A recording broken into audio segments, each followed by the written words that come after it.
Have you ever been invisible? So invisible that people look right through you until the moment you touch something they thought was theirs alone. She spent her life cleaning after others, but today, she was about to clean a wound no one could see. Her fingers moved across the paper like they were reading a heartbeat. It was 5:47 a.m. in the executive boardroom of Carter Holdings, Seattle. The city still slept behind rain-streaked glass.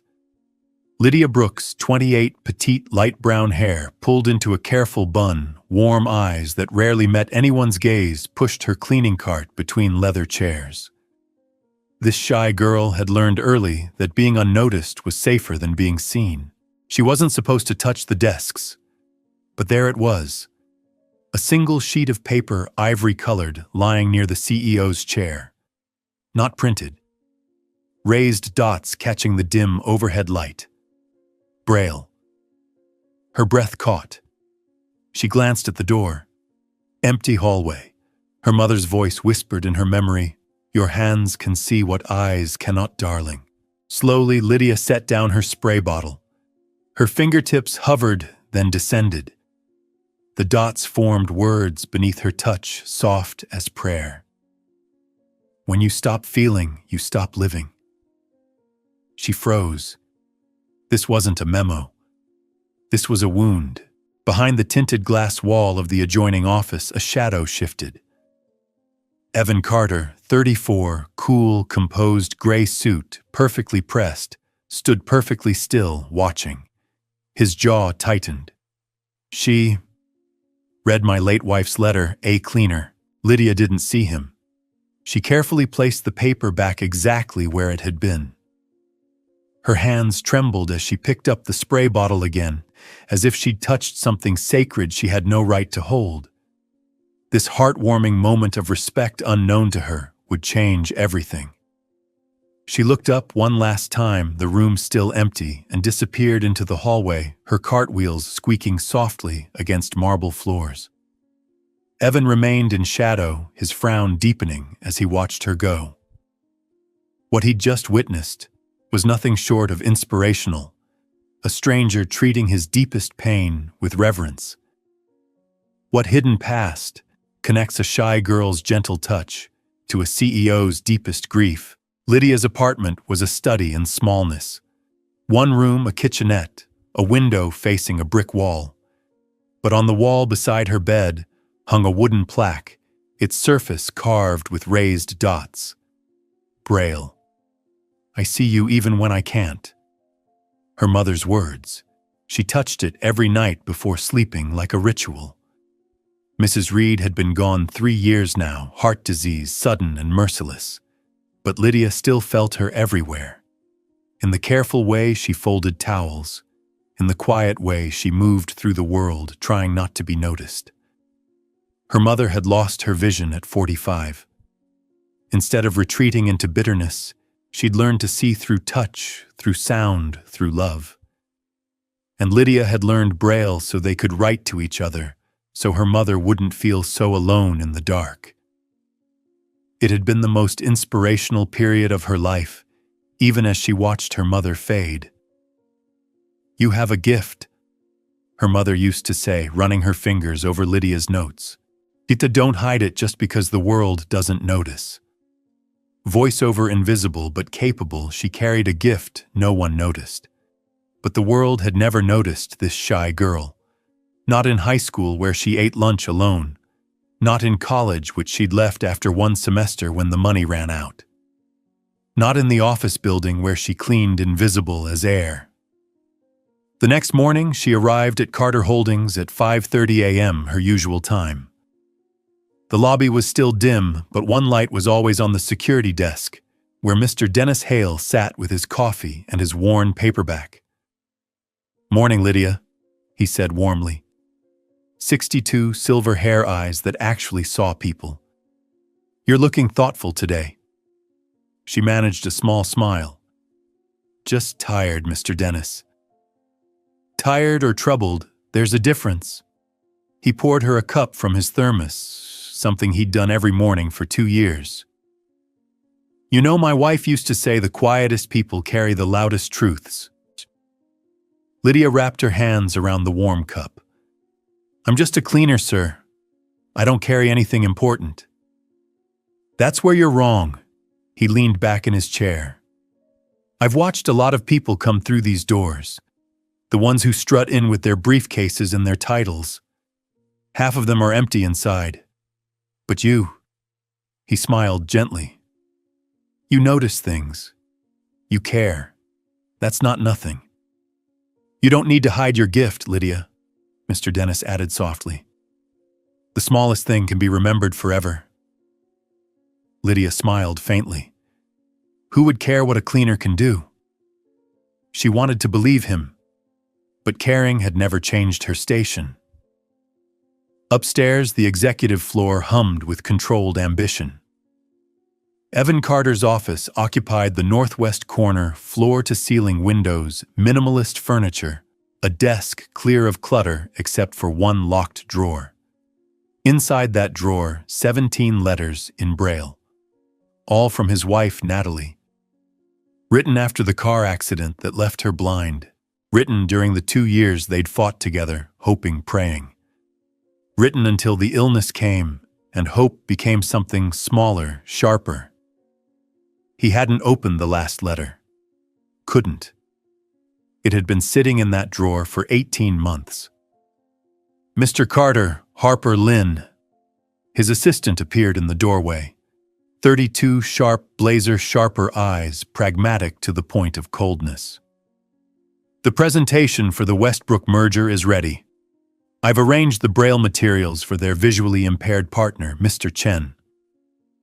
Evan nodded. Conference room B, 30 minutes. Harper hesitated. Sir, about the new cleaning schedule, I've noticed the morning cleaner has been lingering near your desk. Lingering. Touching things. Papers. I think we should address it. Evan's expression didn't change, but something flickered behind his eyes. I'll handle it. 28 minutes later, conference room B filled with executives in tailored suits and rehearsed confidence.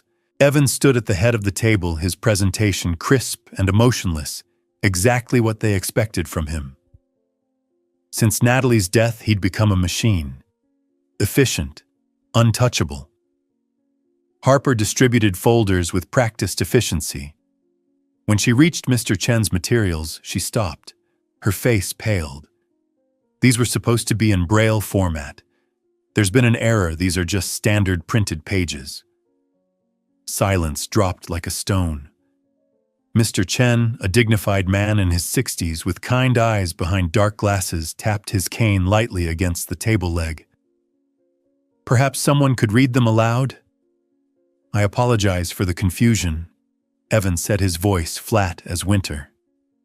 We'll need to reschedule. Actually, the door opened. Lydia stood there, one hand on her cleaning cart, eyes wide with hesitation. She'd been working in the adjacent hallway, had heard the commotion. I'm sorry to interrupt, but I could try, if it helps. Every head turned. Harper's laugh was cold, dismissive. You're a cleaner, not an interpreter. Evan's gaze fixed on Lydia. Something in her posture, nervous but determined, reminded him of Natalie, of courage wrapped in humility. Let her try, he said quietly. Lydia's hands shook as she approached the table. Mr. Chen handed her the documents with a gentle smile. They were in Braille after all, just mixed into the wrong stack. She touched the first page. Her fingers found the rhythm she'd learned at her mother's bedside in those last sacred months. Her voice was soft but steady, clear. She read the merger terms, the financial projections, the timeline, every word accurate and fluid. When she finished, the room held its breath. Mr. Chen's face lit with genuine warmth. You read beautifully, my dear.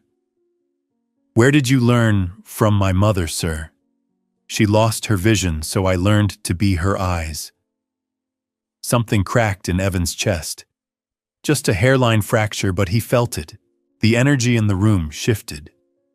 People were looking at Lydia differently now, not as the cleaner, but as someone who mattered.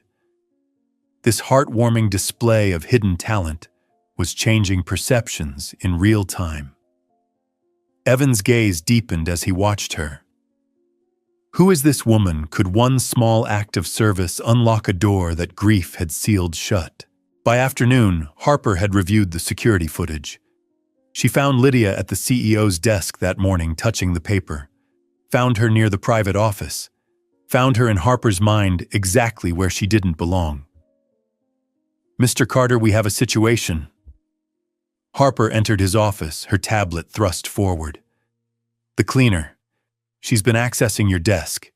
This morning, 5:47 a.m., she touched documents." Evan studied the footage. Lydia's gentle hands on the Braille letter, her careful replacement of it, her quick exit as if ashamed. "She didn't take anything," he observed quietly. "How can you be certain she could be copying information for competitors?" "Sir, she's a cleaner with access to your private workspace. That's a significant security risk." Evan's fingers drummed once on his desk. Natalie had taught him to read body language after she lost her sight. She'd had to learn to hear truth in voices, in breathing patterns. He'd learned from her, and what he saw in that footage wasn't greed. It was reverence. "Set up a test," he said. "Sir, leave a document, Braille, sensitive-looking content. Place it in the boardroom tonight. I want to observe what she does." Harper smiled. "Of course." That night, Evan and Harper waited in the monitoring room. The clock read 5:52 a.m. Lydia entered the boardroom on schedule, pushing her cart with its familiar squeak. The document sat on the center of the table. Thick paper, official-looking header, Braille dots carefully arranged. It read, "Confidential Carter Holdings Acquisition Target Meridian Industries. Price point $47.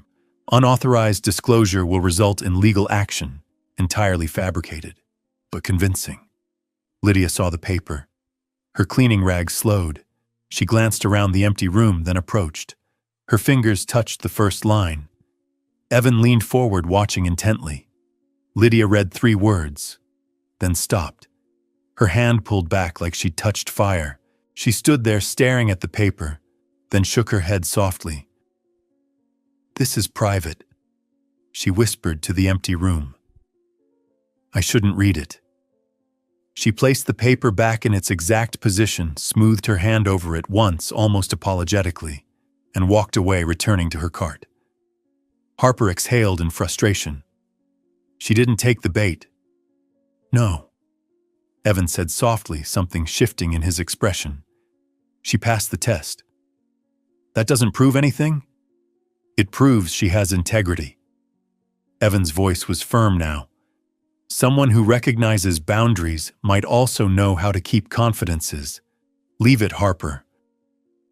But Harper couldn't leave it. Over the next 2 days, she began building a case. Minor infractions. Times Lydia's cart had been near executive spaces. Conversations overheard. None of it substantial, but enough to paint a picture of suspicion. On Thursday morning, Lydia was called into a small HR office. Harper sat across from her. A file folder opened, her expression cold and professional. "Miss Brooks, we've received concerns about your conduct, specifically accessing areas beyond your assignment and handling sensitive materials." Lydia's face went pale. I was just cleaning." "You were observed touching documents on Mr. Carter's desk." "It was Braille. I thought someone had dropped it. I only wanted to place it back properly." Harper's smile was thin, almost triumphant. "Unfortunately, that's not your decision to make. You're being placed on suspension pending investigation." Lydia's eyes filled. She didn't argue, didn't defend herself, just nodded and stood, her hands folded in front of her like a child being dismissed from school. This shy girl who'd only ever tried to help was being punished for kindness. She left the building in a daze.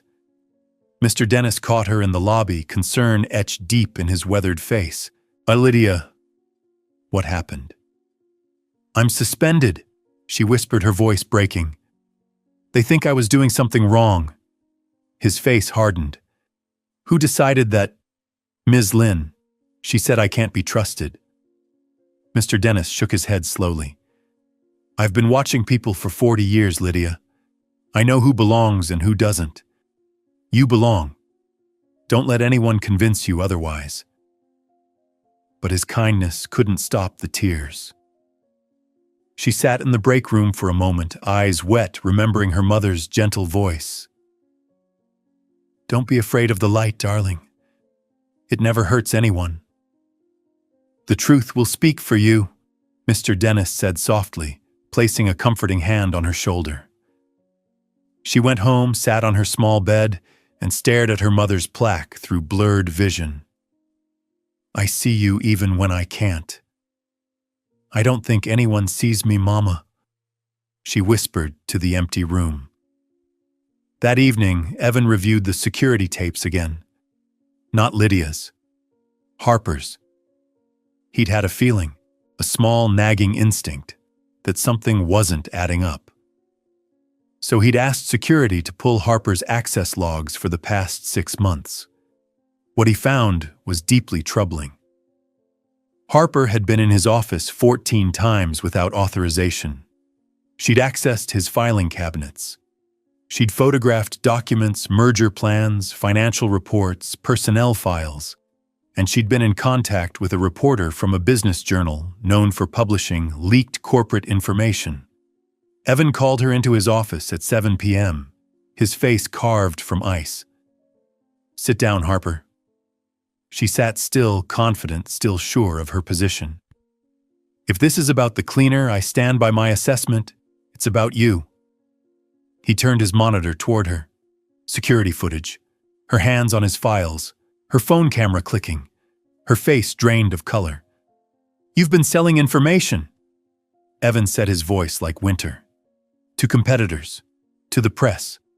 For 6 months. Harper's mouth opened, closed. I can explain.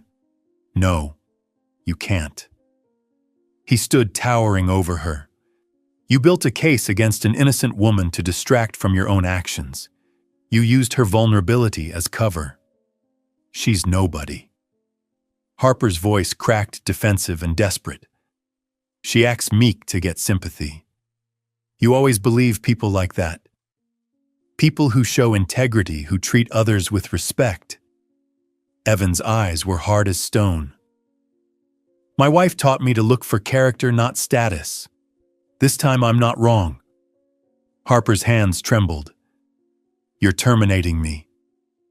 Effective immediately. Security will escort you out. He found Lydia the next morning in the basement cleaning a storage room. She was still working, even suspended, as if keeping busy could make her feel less invisible. Lydia. She jumped, nearly dropping her rag. Mr. Carter, I'm sorry You don't need to apologize. He stepped closer. Harper Lynn has been terminated. The accusations against you were false. You're reinstated, full compensation for the suspension period. I owe you an apology. Voiceover. She was invisible, but her truth shone brighter than any lie. When accusations crumble, what truth rises from the rubble?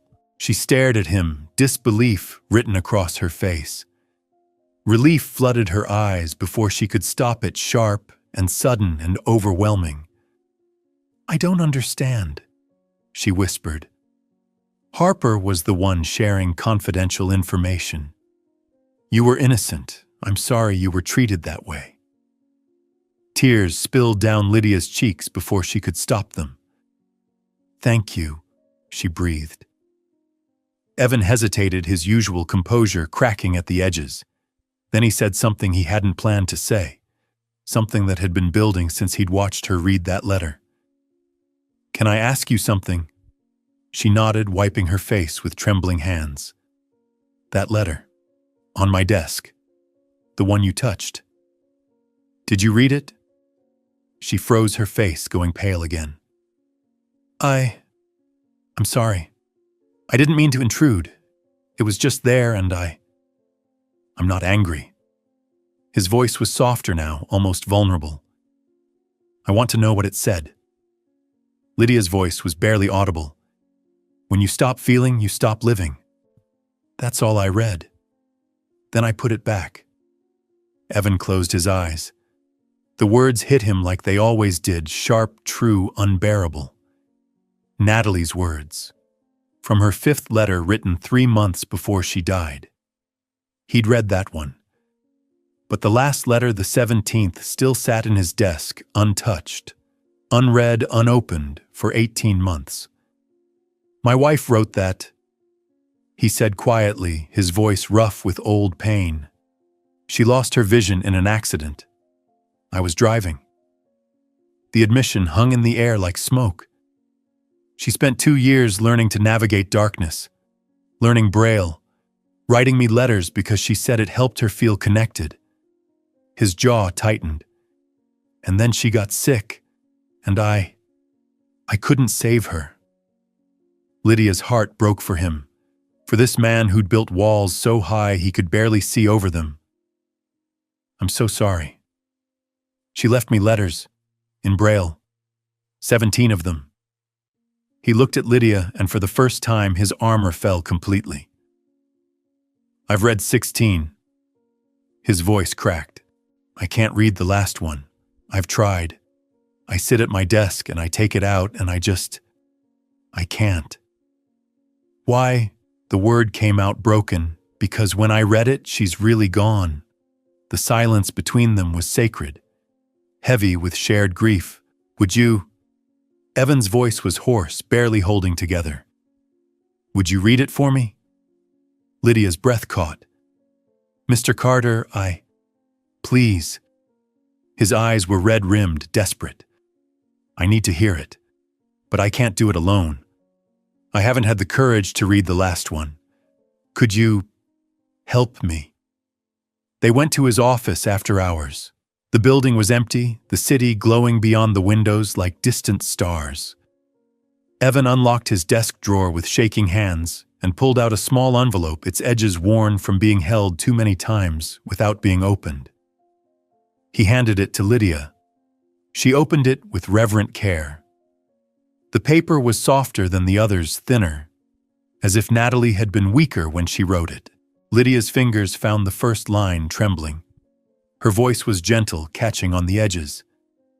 My love, if you're reading this, I'm already where light doesn't matter anymore. I can see everything now. Evan sat down heavily in his chair, his hands covering his face. His shoulders began to shake. I need you to know something. Lydia continued, her own tears starting to fall.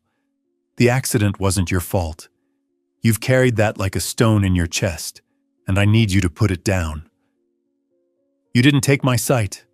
Life did. And you gave me 2 more years of feeling your hand in mine. That's not loss. That's grace. A sob escaped Evan's throat, raw, painful, long suppressed. Lydia's voice trembled but held steady. When I lost my eyes, I learned to see differently. I felt the kindness in strangers. I heard the truth in silence. I saw you, Evan, more clearly than ever before. You're so afraid of feeling now. I understand. But if you stop feeling, you stop living. And I didn't fight this hard for you to stop living. Evan's shoulders shook with the weight of 18 months of frozen grief finally breaking free. So here's what I need from you. Find someone who needs light. Be the hand that guides them. Not because you owe me, but because you still have so much love left to give. Don't waste it on grief. Lydia's voice broke, tears streaming down her face. I'm not in the dark anymore, my love, but you are. Please let someone help you find your way out. She read the final line, barely able to speak. If you ever feel cold, remember kindness is the light that never leaves you. The letter ended. Lydia folded it carefully with shaking hands, treating it like the sacred thing it was. Evan wept. Not quietly, not carefully. Not the controlled grief of a CEO who'd learned to hide his heart. Just wept deep, shuddering sobs that came from somewhere he'd locked away for too long. And Lydia, this shy girl who cleaned floors and hid her gifts, who'd been invisible her whole life, reached across the distance between their worlds and placed her hand on his. "She sounds like she loved you very much," Lydia whispered. "She did." Evan said, his voice raw and broken. "And I've been so cold, so closed off, because feeling hurt too much." "I understand." Lydia looked down at their hands. "When my mother died, I stopped talking about her. I thought if I didn't say her name, maybe it would hurt less." She smiled through her tears. "But silence doesn't heal. Connection does." Evan looked at her, really looked. At this woman who'd been invisible to everyone including him, who carried a gift she'd learned out of love, who saw him even when he couldn't see himself. His gaze deepened, softened. His pain began to ease just a little, like the first thaw after a long winter. "Thank you," he said finally, "for reading it, for being kind." "That's what my mother taught me," Lydia said softly. "Kindness is the only thing that survives the dark." Voiceover. Her hands read more than words, they read a heart. Could a letter from the past finally unlock a future neither of them expected? 3 weeks later, Evan called a company-wide meeting. The entire executive floor gathered in the main conference hall, along with staff from every department. Lydia wasn't sure why she'd been invited, but Mr. Dennis had insisted she come. "You're part of this place," he'd said, adjusting his security badge with pride. Time everyone knew it. Evan stood at the podium, his usual gray suit traded for something softer navy blue. He looked different, less like marble carved into the shape of a man, more like someone learning to feel again. "I'm announcing a new initiative." He began, his voice steady but warmer than anyone had heard in months. "Carter Holdings will be launching Accessibility for All, a comprehensive program dedicated to creating opportunities for the visually impaired community. Braille literacy training, employment partnerships, community education centers." Applause rippled through the room like a wave. "This project is deeply personal to me. My late wife Natalie lost her vision before she passed away. She taught me that how we see the world isn't just about eyes. It's about empathy, attention, care." He paused, his gaze sweeping the room. "I let that lesson get buried. But someone reminded me what kindness looks like through an inspirational act of simple humanity." His eyes found Lydia in the crowd. She felt her face flush, felt every eye in the room turn toward her. "Lydia Brooks has been a member of our cleaning staff for 2 years. In that time, she taught herself Braille to communicate with her late mother, who was visually impaired. She used that gift to help us when we needed it most, and she did it without asking for recognition or reward." He smiled, a real, genuine smile that transformed his entire face. "I'm offering her a position as program coordinator for Accessibility for All, if she'll take it." The room went completely silent. Every eye was on Lydia now, not with judgment, but with curiosity, with respect. Mr. Dennis nudged her gently, his weathered hand warm on her shoulder. "Go on, kid. That's your light." Lydia walked to the front on unsteady legs, her heart pounding so hard she thought everyone could hear it. Evan extended his hand, his expression open and kind. "What do you say?" he asked quietly, so only she could hear. "I don't have a degree," she whispered, fear and hope warring in her chest. "I don't have experience in program management." "You have something better. You have heart, and you have a gift that can change lives." His eyes were warm, encouraging. "Let me help you use it." She looked at his hand, then at the room full of people watching her, then at Mr. Dennis, who nodded with grandfatherly pride. She took Evan's hand. "Yes, thank you." The applause was thunderous, genuine. People she'd cleaned up after for 2 years were standing clapping for her, seeing her. This heartwarming moment marked the transformation of a shy girl into someone who mattered.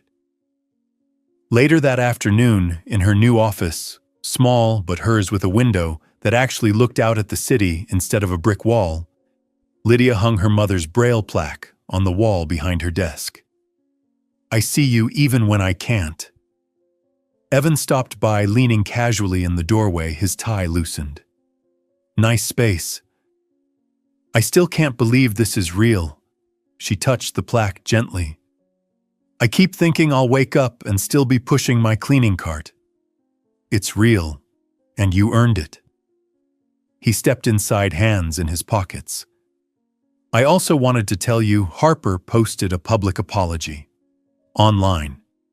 She acknowledged what she did, took full responsibility. She said she's working with a counselor now." He paused. "She wrote that she'd spent so long measuring people by their status and titles that she forgot to measure herself by her character." Lydia nodded slowly, thinking about the woman who'd tried to destroy her. "I hope she finds peace. I really do." Evan studied her face. "You're kinder than most people would be. Kindness isn't about what people deserve. It's about what we choose to give." She smiled softly. "My mother used to say that everyone's fighting a battle we can't see, even the people who hurt us." "Call me Evan," he said gently. "We're colleagues now, partners in this." She laughed, a real bright sound that filled the small office with warmth. "That's going to take some getting used to." Before he left, he turned back at the door. "Lydia, that thing my wife wrote in her letter, about finding someone who needs light and being the hand that guides them."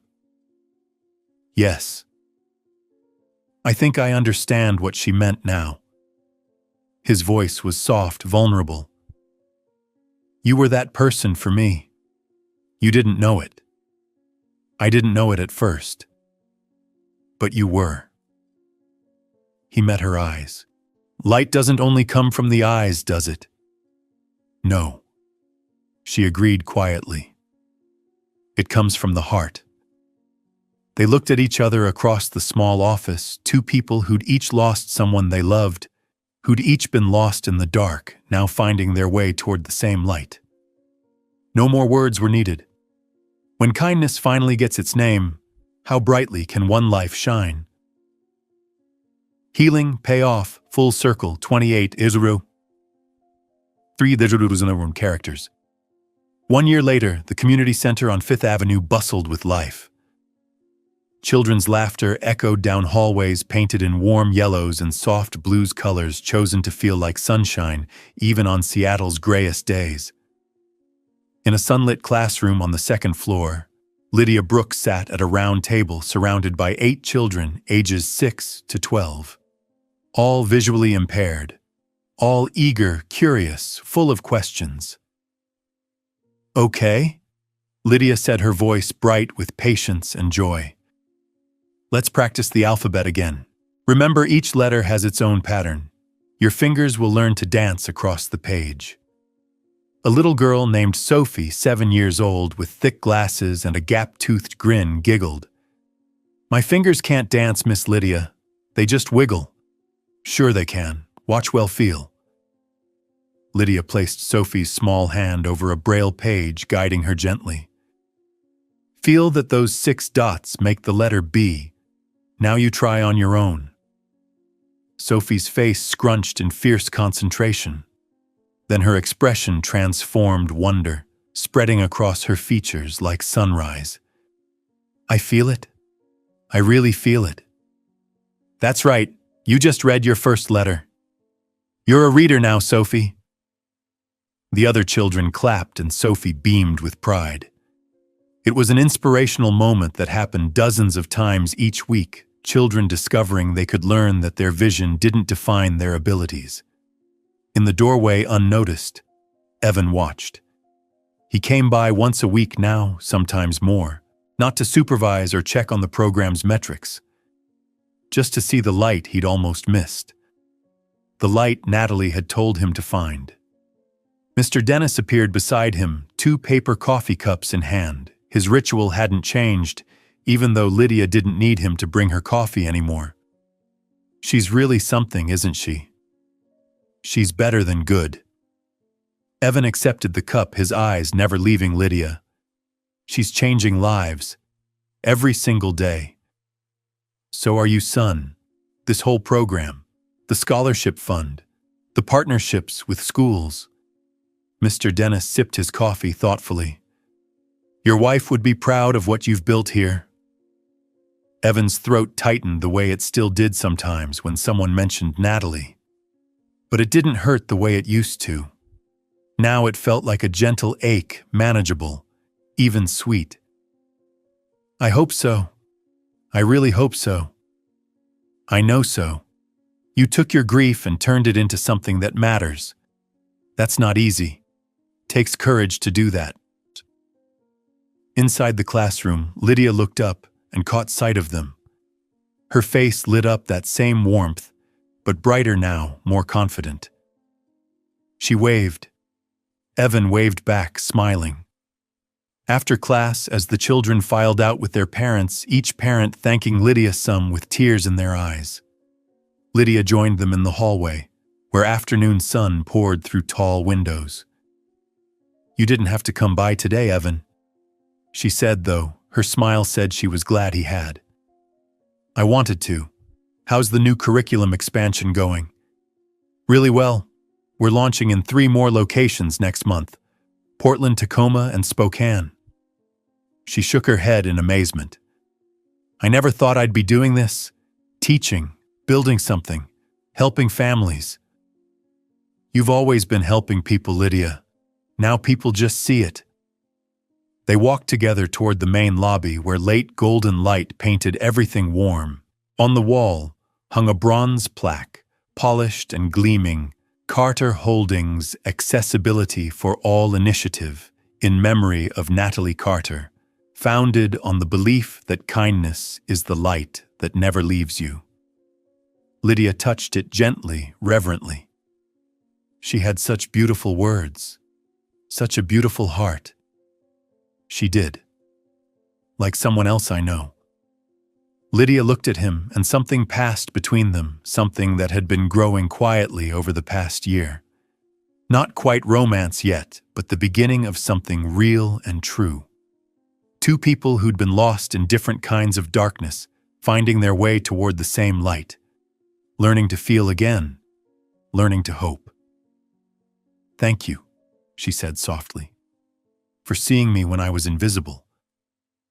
Thank you, Evan replied, his voice thick with emotion, for helping me feel again when I'd forgotten how. They stood there together side by side, watching children and parents laugh and embrace in the golden afternoon light. Somewhere above, or maybe just in memory, in the space where love never dies, Lydia's mother and Evan's wife smiled. Kindness had come full circle, and it was only just beginning.